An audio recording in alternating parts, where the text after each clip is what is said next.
Hey there, happy day 799. Sharon Horne-Ellstrom here with What's She Up To Now, documenting the journey as I transition from the brick and mortar corporate world of business to the online world of business. And I will admit, I am super duper grateful that I started this journey over 799 days ago because it's made the whole pandemic thing a lot less stressful for me personally and for my family. Today we talked about scratching the surface of anything, and it led me to thinking about sometimes you have to just scratch the surface to discover something and figure something out for yourself. Other times you have to get out that shovel and dig deep to try to find the answers and figure out what will work for you.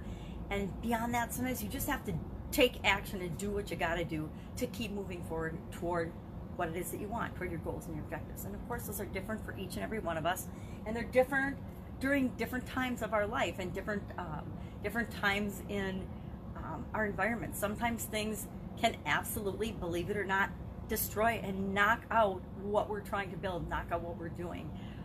Right now, so many people are up in the air. I think 10 million people lost their jobs just in the United States in the last couple of weeks. I'm sure that number's continuing to rise, but as shutdowns and things have continued in this country due to the COVID-19 virus,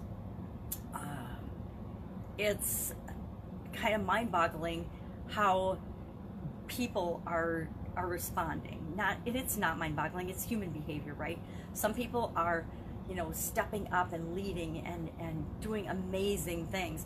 Other people are sitting back and waiting and just, worrying and fretting about what's going to happen, how are they going to survive. And there's a whole bunch of people in the middle that are just doing what they got to do to keep moving forward, taking care of their families, taking care of their loved ones, taking care of themselves, and knowing that this too will end, this will pass. It's not going to last forever. It's not like we've had this huge natural disaster that has knocked out the technologies and the products and the services that we depend on. For the most part, it's, there've been shortages of things, but they're mostly man-made created shortages, right? They're us not sharing our resources, us being selfish in some way, shape, or form, and not being considerate of others. I mean, for every good story that you hear, of course, there's one of somebody behaving in a selfish, kind of stupid way. But I choose to focus on the people that are doing good and making the world a better place and making a difference. And that's what I'm doing too, or I'm attempting to do too. I'm doing a 30-day free challenge called Get Up and Go that helps people ensure that they are better off at the end of April than they were at the beginning of April going to it. So today is day 6. Have not done it yet, but I'm going to share what I call the challenge process. It's really a change process, or an obstacle, overcoming obstacles process. You could call it whatever you want. But it basically boils down to, you could call it a pivot process right now, because everybody's focusing on the word pivot with respect to the business world. Oh, you've got to pivot your business. Well, guess what? You got to change your business. It's not business as usual for hardly any industry. The industries that are still in business, it's definitely not business as usual. For manufacturing in certain areas and aspects, it isn't business as usual. Car manufacturers are becoming ventilation manufacturers. Different other manufacturers, can't remember who I heard yesterday, is now, I think they're car auto dealers too, they're creating masks, surgical masks and face masks for people. So almost nothing has been untouched in this situation, in this pandemic. Either businesses are growing and scaling at a massive level. I was talking to a real estate agent on a group of us got together on a Zoom call yesterday just to touch base. And actually, I didn't know 5 of the 6 people that were on there, so that was fun to meet new people. And one of the real estate agents was telling us about this company that has grown 20x overnight and is having a hard time keeping up because they do 360 photos for real estate photography. Well, in several states, you can't go show houses right now, and the only way you can even keep them listed on the MLS is if you have these technological walkthroughs. So this company has grown 20-fold in 2 days, literally, almost overnight, because their technology is so in demand, because it's a way to keep the real estate industry moving, keep real estate and real estate agents and brokers and the whole chain and banks and everybody else moving forward at a time when many industries are stopped. So there's those stories of businesses that are just having to scale on a massive basis and supersize, and then there's a whole lot of us and a whole lot of people that are just in the middle, and then there's a bunch of people that are just dead stopped.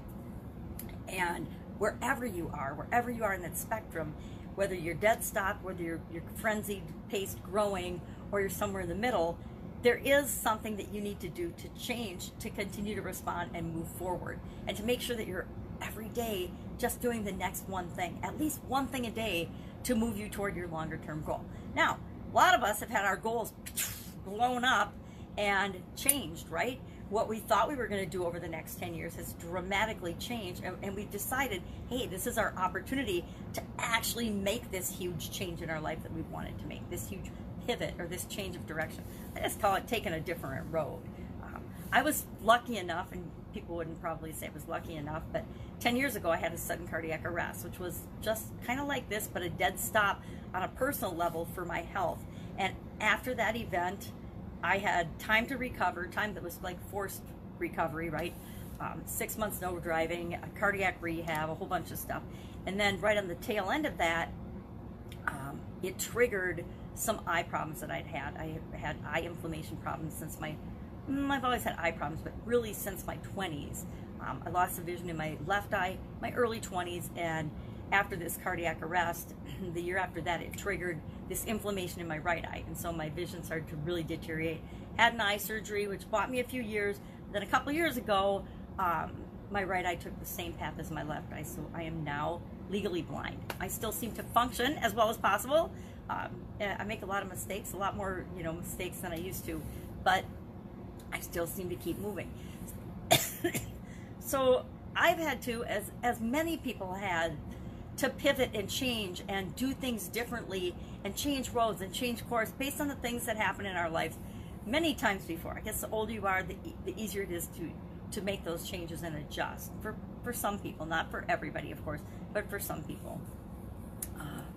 So thinking about that today, really thinking about what and how I can help people to make this adjustment, to make this change. I think I already mentioned Get Up and Go today is about the change process. I'm going to go through the big, long version of the change process, even though I believe in keeping it simple. Today we're going to go through the detailed version, and then we're going to go through an example and talk about, everybody's going to pick for their action item an example from the past when they needed a change, or they had to change, or they went through a change. They're going to walk themselves through that process. It only takes like 5 minutes, and the more you do it, the faster it gets. Right now, it's pretty much automatic for me, and I fly through most of the steps without even consciously thinking of them. It's just automatic, and that's what we want to get with everybody in the challenge, is that dealing with change and dealing with it in a way that's best for you happens automatically. You don't go through any of the stuff that stops you in your tracks and causes you to procrastinate or causes you to be doubtful, worried, or afraid. You just, hey, here's the situation, here's my response. Here's the situation, here's my change response based on what's best for me. So today we'll go through the long version. Tomorrow I'll teach the short version, and we'll actually do it on whatever somebody's situation is. Maybe we'll do a couple of hot seats or something. That would be kind of fun. Fun for me anyway. Probably fun for the people too, because then they get help working through some of the stuff that it's really hard for some of us to work through it on our own. So that's what I am thinking about today. Fun challenge today was about creating something fun out of something else. So the example today was use pencil shavings and then turn them into cute drawings or little pictures or something. So I'm actually going to do that one with my granddaughter today. I think that would be kind of fun. We'll get out the pencil sharpener, we'll do some pencil shavings, and we'll get a piece of paper and we'll turn them into different shapes, like little dogs or little animals or flowers. I tend to turn everything into flowers or butterflies. Don't know why. Probably because I can draw flowers and butterflies. Pretty much anything else, I'm not that great a drawer or artist. So it's outside of my comfort zone, drawing other things. That's it. That's all I've got today. If I can help you in any way to figure out what to do right now, to point you in the right direction, to help you determine what's next for you, what you can be doing right now instead of what you can't be doing, just hit me up in the comments below. I'd be more than happy to help. Otherwise, I invite you to join the Get Up and Go challenge. The page is Get Up and Go with and spelled out challenge. Get Up and Go challenge. It's just a Facebook page. I'll put the link in the comments below if you'd like to join. I invite you to join. Today is day 6. We're 6 days in, but it's bite-sized pieces, so it's easy to catch up. And I'm not going to take it down like everybody, oh, I'm taking it down on Tuesday night or Wednesday or whatever. I'm not taking this down. I'm putting it up. I'm putting the content up. Secret. every challenge I've ever done is probably findable on the internet somewhere. Most people don't know that, but I don't take mine down. People take theirs down to create this false sense of scarcity and urgency that, boy, if you don't do this right now, and if you don't go through this right this instant, when I tell you to, and when I'm giving you my sales pitch, you're going to miss out. You're going to miss out, and you're not going to be able to buy my $25,000 program. Oh, hoo-hoo, you know? But I don't do that. I leave it up, because guess what? Once I create something and put it out in the universe, I want to leave it there forever, right? Because you never know who's going to stumble upon it and benefit from it. You know, from one of my crazy videos from 2 years ago or 3 years ago, somebody might see it and laugh so hard and say, oh my God, if this idiot in her pajamas can do this, then I can do this. I can share my wisdom. I can share some of the things that I've learned in my life and impact other people as well. That's it. Have a fantastic day. I will, of course, be with you tomorrow. Bye.